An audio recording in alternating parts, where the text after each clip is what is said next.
ఏడాదిలోనే ఘోరంగా విఫలమై ప్రజల తిరస్కరణకు గురైన చంద్రబాబు ప్రభుత్వం, చంద్రబాబు నాయకత్వంలోని కూటమినబడే అతుకుల ప్రభుత్వం ప్రజల ముందు సంజాయిషి బోనెక్కిలో నిలబడి సంజాయిషి ఇవ్వాల్సిన నేపథ్యంలో దాని నుంచి తప్పించుకోవడానికి ఒక పక్క ఈ తప్పుడు కేసు,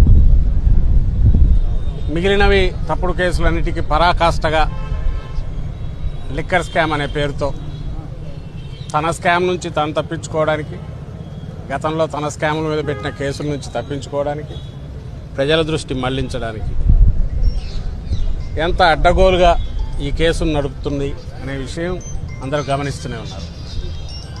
అడ్డగోలుగా ఎందుకు అంటున్నానంటే, నేను లాస్ట్ టైం కూడా ఇక్కడే చెప్పాను, మూలం లేదు ఇక్కడ, స్కామ్ ఎక్కడనేది తెలియట్లా, ఊడలు మెయిన్ స్కామ్కు బేస్ ఏందనేది తెలియట్లా.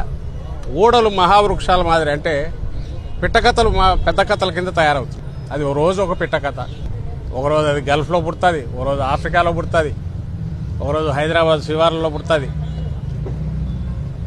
ఒకరోజు ఎక్కడో బిల్డింగ్ కన్స్ట్రక్షన్లో ఉంటుంది, ఒకరోజు ఎన్నికల్లో ఖర్చు అయిపోతుంది.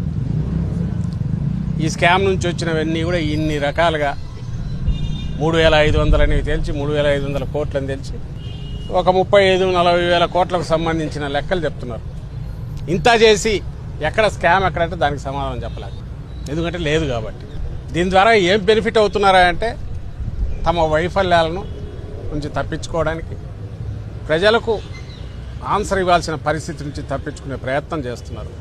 అందుకే వాళ్ళ మీడియా చూసినా, ఇక్కడ కూడా ఉన్నట్టున్నాయి, వాళ్ళ టీవీలు చూసినా, ముద్దుగా మనం ఎల్లో మీడియా అని పిలుచుకునే టీవీ ఛానళ్ళు, పేపర్లు చూసినా ఇవే బ్యానర్లు కనపడుతుంటాయి. జగన్మోహన్ రెడ్డి గారు ప్రతిపక్ష నాయకుడిగా ప్రజల్లోకి వెళ్లకుండా ప్రజల్ని ఎట్లా కట్టడి చేయాలనే విషయం మీద రెండో దృష్టి. మూడవది, వీటన్నిటిని మరిపించడానికి వారానికి 3 రోజులు ఢిల్లీలోనో హైదరాబాద్లోనో 3-4 రోజులు ఇక్కడ ఉంటే ఆయన విజన్ 2070 గురించో 3010 గురించో చంద్రబాబు నాయుడు గారు అధికారులతో రివ్యూలు. ఇంక ఇది చాలదని ఇప్పుడు సింగపూర్, బహుశా రేపు యూరప్, యుఎస్ కూడా వెళ్తారు. మరి చైనాలో పెద్ద అంత దృష్టి ఉన్నట్లేదు, జపాన్ అంతకుముందు ట్రై చేసినా అయినట్లే, ఇటుపక్క ట్రంప్ దగ్గర కూడా పోతారేమో తెలియదు.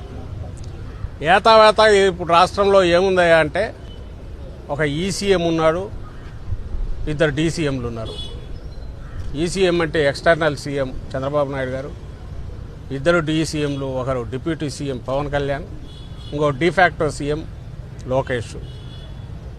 వీళ్ళు ఎవ్వరు ప్రజలకు జవాబుదారీతనం తీసుకునే పరిస్థితులు లేరు, తీసుకోవాలని కూడా వాళ్ళు అనుకోవట్లే. ఎందుకంటే ఈ 4 ఏళ్ళు ఏం జరగదులే, మేమే ఉంటాం, ఆ తర్వాత ఎలాగో ఇది లాస్ట్ చాప్టర్, క్లోజ్డ్ చాప్టర్ అయిపోతుంది. సో ఇక్కడికి సంబంధించినంత వరకు ఎట్లున్నా కూడా ఎవరికి ఆన్సర్ ఇవ్వాల్సిన పరిస్థితి అనే దాంట్లో ఉన్నట్టున్నారు. ఇది ఈరోజు రాష్ట్రంలో పరిస్థితి.